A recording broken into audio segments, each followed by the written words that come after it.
პარაზიტები ჩვენი პარალელური საყვარლო, ჩემი დღევანდელი პირდაპირ ეთერის თემა იქნება, ანუ დღეს 20 სექტემბერს თბილისის დროით 16 საათზე ჩემ პირად Facebook გვერდზე შორენ ნედიშერაშვილი ვისაუბრებ ამ ძალიან მნიშვნელოვან თემაზე. მე როგორც ნუტრიციოლოგი უკვე 3 წლიანი გამოცდილებით ყოველთვის როგორც კი შემოდგომა და გაზაფხული დგება ხოლმე, იტყვენ ზარებს ვეკავ, მოდით დავიწყოთ ანტიპარაზიტული წმენდა, იმიტომ რომ ზაფხულ გამოვლინებს ახალი დაუკითხავი სტუმრები გვყავს პარაზიტების სახით შემოსული და თუ მათგან არ განთავისუფლდი, მსოფლიო ჯანდაცვის ორგანიზაციაც კი ადასტურებს, რომ ჩვენი ავადობების 80% ან უშუალოდ მათი მიზეზია, ან მათი ნამოქმედარი.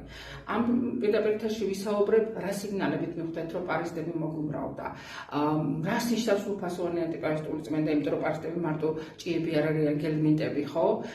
რა დავუშვათ კვების რაციონის შესვლა საჭირო, ჰიგიენის დაცვა, რომ საუკეთესო შედეგზე გავიდეთ.